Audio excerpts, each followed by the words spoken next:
বিসমিল্লাহির রহমানির রহিম। আরব ইতিহাসে আপনাদের সবাইকে স্বাগতম জানাচ্ছি। জয়নব নামে একজন নারী ছিলেন।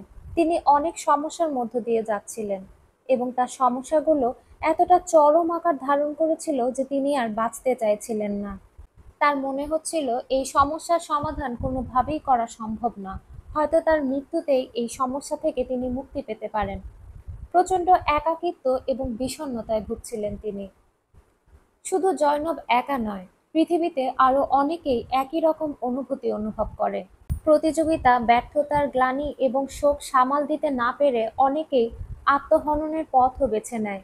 জয়নব একদিন পবিত্র কোরআন খুলে পাঠ করা শুরু করলেন। তিনি পড়লেন, সূরা বাকারাতে আল্লাহ তাআলা বলেছেন, আল্লাহ কারো উপর এমন কোনো দায়িত্ব চাপিয়ে দেন না যা তার সাধ্যের অতীত। কোরআনের কিছু আয়াত জয়নবের দৃষ্টি আকর্ষণ করল। সূরা আনআমেও একই কথাই বলা হয়েছে, আল্লাহ তাআলা কোনো আত্মার উপর তার সামর্থ্যের বাইরে অতিরিক্ত চাপ প্রয়োগ করেন না।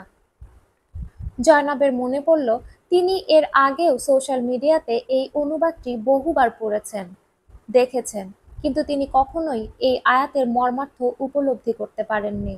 কিন্তু এবার এই ব্যাপারটি ছিল অন্যরকম। জয়নব যতই কোরআন পাঠ করা শুরু করলো, তার অন্তরে পরিবর্তন আসলো। সে পড়ল, সূরা দোহায় আল্লাহ তাআলা বলেছেন, তোমার প্রতিপালক তোমাকে পরিত্যাগ করেননি এবং তোমার প্রতি নারাজও হননি। নিশ্চয়ই পরবর্তী সময় তোমার পক্ষে পূর্বের সময় অপেক্ষা শ্রেয়। অচিরেই তোমার প্রতিপালক তোমাকে এত দেবেন যে তুমি খুশি হয়ে যাবে। জয়নব পড়ল, প্রকৃতপক্ষে কষ্টের সাথেও স্বস্তি থাকে, নিশ্চয়ই কষ্টের সাথে স্বস্তিও থাকে। এই আয়াতগুলো জয়নবের অন্তরে নাড়া দিয়ে গেল। সে পড়ল, সূরা আল ইমরানে আল্লাহ তাআলা বলেছেন, আল্লাহই আমাদের জন্য যথেষ্ট আর তিনি কত ভালো কর্মবিধায়ক। সূরা তাওবায় সে পড়ল, আল্লাহ আমার জন্য যথেষ্ট, তিনি ছাড়া আর কোনো ইলাহ নেই, আমি তার উপর ভরসা করি এবং তিনি মহান আরশের অধিপতি। জয়নব এবার নিজের সঙ্গে নিজে কথোপকথন শুরু করলো। সে নিজেকে বলল, জয়নব দেখো, পবিত্র কোরআন কি বলছে, আল্লাহ তাআলা তোমাকে শুধু তোমার সীমা পর্যন্তই পরীক্ষা করেন, এর বেশি নয়।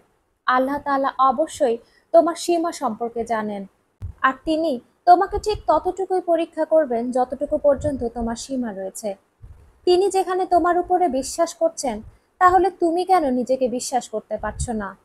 যিনি তোমার সৃষ্টিকর্তা, তিনি বিশ্বাস করেন তার দেয়া পরীক্ষাগুলোতে তুমি নিশ্চয়ই পাশ করতে পারবে। নিশ্চয়ই আল্লাহ তাআলা প্রজ্ঞাবান। যেখানে তিনি তোমার উপর ভরসা রাখছেন, তাহলে নিজের উপর তুমি কেন আস্থা রাখতে পারছো না? জয়নবের অন্তর থেকে যেন একটি ভার নেমে গেল। এতদিন সে শুধু পালিয়ে বাঁচতে চাইছিল তার সমস্যাগুলো থেকে, কিন্তু এখন নিজের প্রতি সে আস্থা ফিরে পেল। তার সৃষ্টিকর্তার প্রতি তার ভালোবাসাকে আগের চাইতেও অনেক জোরালোভাবে সে উপলব্ধি করতে পারল। সত্য কথা হলো, আল্লাহ তাআলা আমাদেরকে আমাদের নিজের চেয়েও ভালো জানেন। অথচ আমরা ভুলে যাই যে তিনি আমাদের সৃষ্টিকর্তা এবং পালনকর্তা। আমাদের নিজেদের এমন অনেক কিছু রয়েছে যা সম্পর্কে আমরা অবগত নই। আল্লাহ তাআলা আমাদেরকে সেটাই দেন যা আমাদের জন্য মানানসই। অনেক সময় আমরা মনে করি, যদি আল্লাহ তাআলা আমাকে ওই সুযোগ দিতেন, তাহলে আমি এখন অমুক অবস্থায় থাকতাম। কোনো ব্যক্তিকে সাফল্য অর্জন করতে দেখলে আমরা বলতে থাকি, যদি ওই ব্যক্তিকে সাফল্যের অবস্থানে আল্লাহ রাখলেন, তাহলে আমাকে কেন রাখলেন না? যদি আমি ওই অবস্থানে থাকতাম, তাহলে আমি আরো ভালো কিছু করতে পারতাম, ওই কাজটি আমি আরো অন্যভাবে করতে পারতাম। কিন্তু কখনোই আমাদের এমন কথা চিন্তা করা উচিত নয়, কারণ এগুলো পরিস্থিতি বা ভাগ্যের উপর নির্ভর করে না, বরং আল্লাহ তাআলাই ভালো জানেন কোনটা আপনার আমার জন্য কল্যাণকর। আর আল্লাহ তাআলা সেভাবেই পরিস্থিতিকে আমাদের জন্য কাস্টমাইজ করে দেন। আর সেই কারণেই যে কোনো পরিস্থিতি এবং প্রতিটি মুহূর্তকে আমাদের আলিঙ্গন করে নেওয়া গুরুত্বপূর্ণ। আল্লাহ তাআলার সাথে আমাদের সর্বোত্তম নৈকট্য সম্পর্ক তৈরি করা গুরুত্বপূর্ণ। আর কখনোই অন্য কারো পরিস্থিতি দেখে আমাদের নিজেদের সঙ্গে তুলনা করা মোটেও উচিত নয়। আল্লাহ তাআলাই সর্বশ্রেষ্ঠ পরিকল্পনাকারী। পরিকল্পনা করার ক্ষমতা আমাদের রয়েছে, কিন্তু দূরদর্শিতা আমাদের নেই। আপাত দৃষ্টিতে কিছু পরিস্থিতি আমাদের কাছে অসহনীয় মনে হলেও আল্লাহ তাআলা এভাবেই আমাদেরকে পরীক্ষা করে থাকেন। মানুষ হিসেবে আমাদের প্রজ্ঞার অভাব রয়েছে। আমরা সবকিছু তাৎক্ষণিক দৃষ্টিভঙ্গি দিয়ে বিচার করার চেষ্টা করি। আমরা ভুলে যাই যে আল্লাহ তাআলা যা জানেন আমরা তা জানি না। আমাদের হৃদয়ে অনেক ধরনের অনুভূতি আসে, যেগুলো সবসময় আমরা হয়তো প্রকাশও করতে পারি না। শুধু আমরাই বুঝি আমাদের অনুভূতিগুলোকে, কিন্তু আলোচনা করার মতো বিশ্বস্ত কাউকে আমরা পাই না। কখনো কখনো আমাদের প্রচন্ড একা লাগতে থাকে। আমরা একাকিত্বে, কষ্টে নিজেদের অসহায় ভাবতে থাকি। আমাদের স্বপ্ন, আশা, ভয় এবং উদ্বেগ, নিরাপত্তাহীনতা এবং অজানা আবেগ আমরা আমাদের বুকে চেপে রেখে কষ্ট পেতে থাকি। অন্য কেউ আমাদের কষ্ট বুঝবে না এটা ভেবে আমরা হতাশ হয়ে যাই। অথচ যিনি আমাদের সৃষ্টিকর্তা তিনি অবশ্যই জানেন কোনটা গোপন আর কোনটা আরো বেশি গোপন। আল্লাহ পাক আমাদেরকে এতটা গভীরভাবে বোঝেন। তিনি গোপনের চেয়েও গোপন জিনিস জানেন। তাহলে তার কাছে কেন আমরা আমাদের হৃদয় উজাড় করে দেই না? যখন প্রচন্ড হতাশায় আপনি একাকী অনুভব করছেন, হয়তোবা আপনার আপনজনের দেওয়া থেকে কষ্ট আপনাকে শেষ করে ফেলছে। আপনি নিখুঁতভাবে আপনার কথাগুলো গুছিয়ে কাউকে বলতেও পারছেন না। অথচ আপনি আল্লাহ তাআলাকে সবকিছুই বলতে পারেন। এমনকি যদি নিখুঁতভাবে নাও বলতে পারেন, তবুও তিনি জানেন আপনি কি বলতে চাইছেন, আপনার অন্তরে কি রয়েছে। তিনি আপনাকে আপনার নিজের চেয়েও ভালো জানেন। কেন তার সাথে আপনার হৃদয়ের চাপা সমস্ত কিছু নিয়ে কথা বলবেন না এবং তার কাছে সাহায্য চাইবেন না? তার নিকটবর্তী হন। জেনে রাখুন তিনি ইতিমধ্যেই আপনার খুব কাছে। তিনি বলেছেন, যদি তুমি উচ্চ কণ্ঠেও কথা বলো তিনি তো গুপ্ত ও তদাপেক্ষা গুপ্ত বিষয়বস্তুও জানেন। সূরা তাহা আয়াত ৭। আমি মানুষকে সৃষ্টি করেছি, আর তার প্রবৃত্তি তাকে নিত্য নতুন কি কুমন্ত্রণা দেয় তাও আমি জানি। আমি তার গলার শিরা থেকেও নিকটবর্তী। সূরা কাফ আয়াত ১৬। এখানে আল্লাহ পাক নিজেই বলছেন তার ক্ষমতা এবং জ্ঞান মানুষকে ভেতর থেকে বাইরে এবং বাইরে থেকে ভেতর পর্যন্ত এতটাও বেষ্টন করে রেখেছে যে তার ঘাড়ের শিরার চাইতেও তিনি নিকটবর্তী। আর বান্দা কি বলে তা শোনার জন্য আল্লাহ তাআলাকে দূর থেকে ভ্রমণ করতে হয় না, বরং আমাদের হৃদয়ে উদ্ভূত প্রতিটি চিন্তা তিনি সরাসরি জানেন। আমরা হয়তো ভাবতে থাকি আল্লাহ তাআলা আমাদের সম্পর্কে অবগত নন, আমাদের কষ্ট সম্পর্কে তিনি হয়তো বেখেয়ালি। কি করলে আল্লাহ তাআলার রহমত পাওয়া যাবে, আমাদের দোয়া আসলেও তার কাছে পৌঁছবে কিনা, এসব নিয়ে আমাদের মনে সন্দেহ দানা বাঁধতে থাকে। কখনো কখনো আমরা পাপ করে এটা ভাবি যে আমাদেরকে কেউ পাপ করতে দেখলো না। অথচ আল্লাহ তাআলা বলছেন, যখন তিনি কাউকে ধরতে চান তখন অনেক দূর অতিক্রম করে তাকে ধরতে হয় না। কারণ সে যেখানেই থাকুক না কেন, আল্লাহ তাআলার ক্ষমতার মধ্যে এসে থাকে।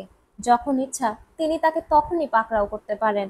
শামস তিবরিজি বলেছিলেন, আমরা মনে করি আল্লাহ তাআলা আমাদেরকে উপর থেকে দেখছেন, কিন্তু না, তিনি আমাদেরকে দেখতে পান ভেতর থেকে।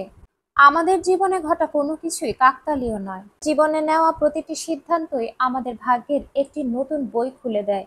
এটা এমন নয় যে আল্লাহ তাআলা সমস্ত পরিস্থিতি লিখে রেখেছেন, আমাদের কাজের ফলাফলই আমরা পেয়ে থাকি। আর তাই আমরা যদি কোনো পাপ করি তাহলে অবশ্যই আমাদের মাথায় রাখতে হবে যে এর বিনিময়ে আমরা আল্লাহ তাআলার কাছ থেকে খারাপ কিছুই পাবো। আর যদি আমরা কোনো নেক কাজ করে থাকি তাহলে অবশ্যই আমাদের আস্থাশীল হওয়া উচিত যে এর বিনিময়ে আল্লাহ তাআলা নিশ্চয়ই আমাদেরকে ভালো কিছুই দেবেন। অর্থাৎ আমরা জীবনে কি করতে চাই, কি সিদ্ধান্ত নেই, সেই অনুযায়ী আমাদের সামনে ফলাফল চলে আসতে থাকে। আল্লাহ তাআলা নিজেই বলেছেন, আমলের কোনো কিছু থেকেই আমি তাদেরকে বঞ্চিত করব না। প্রত্যেক ব্যক্তি নিজ কৃত কর্মের জন্য দায়বদ্ধ। সূরা তুর আয়াত ২১। জান্নাতবাসীরা যখন নিজেদের মধ্যে কথোপকথন করবে, তারা পৃথিবীতে কঠিন সময়ের মধ্যে দিয়ে যাওয়া ঘটনাগুলো বর্ণনা করবে। তারা বলবে, যখন কঠিন সময় ছিল তারা কেবল আল্লাহকেই ডেকেছিল, তারা আল্লাহর সাথে কথা বলেছিল এবং এর আগেও আল্লাহ তাআলা বিনিময়ে তাদেরকে জাহান্নামের শাস্তি থেকে রক্ষা করেছিলেন। তারা বলবে, আমরা আমাদের পরিবার সম্পর্কে চিন্তিত ছিলাম, কিন্তু আমরা কেবল আল্লাহকে ডাকতে থাকলাম। এভাবেই তারা তাদের পৃথিবীর স্মৃতিগুলো সম্পর্কে কথা বলবে। নিশ্চয়ই পূর্বে আমরা তাকে ডাকতাম, নিশ্চয়ই তিনি ইহসানকারী, পরম দয়ালু। সূরা তুর আয়াত ২৮। জান্নাতে এই সকল মানুষ ভিন্ন শতাব্দীর, ভিন্ন মহাদেশের। সেই সকল ভিন্ন ভাষাভাষী এবং তাদের সকলের মধ্যে একটি জিনিস মিল রয়েছে। তারা যখন কঠিন সময়ের মধ্য দিয়ে যাচ্ছিল, তারা কেবলই আল্লাহকে ডাকছিল। তারা কেবল আল্লাহর সাথে কথা বলেছিল, আল্লাহর কাছে প্রার্থনা করেছিল, দোয়া করেছিল, ভিক্ষা চেয়েছিল। আর তাদের এই ঈমানই তাদেরকে জান্নাতে পৌঁছে দিয়েছে। সুতরাং আপনি যেই পরিস্থিতিতেই থাকুন না কেন, কখনো এটা মনে করবেন না যে আল্লাহ তাআলা আপনাকে দেখছেন না। প্রতিটি মুহূর্তে তার কাছেই প্রার্থনা করুন, তার কাছে কল্যাণ কামনা করুন এবং তার কাছেই রহমত প্রার্থনা করুন।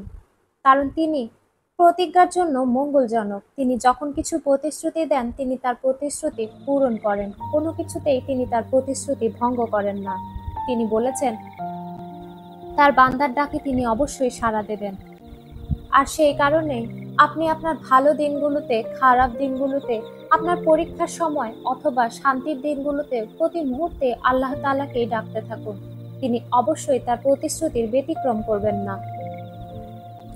আমাদের ভিডিও ভালো লাগলে অবশ্যই লাইক, শেয়ার এবং সাবস্ক্রাইব করবেন। আপনাদের মূল্যবান মতামত অবশ্যই আমাদেরকে কমেন্ট করে জানাবেন। আল্লাহ তাআলা আমাদের সবাইকে সুস্থ রাখুন, ভালো রাখুন। আল্লাহ হাফেজ।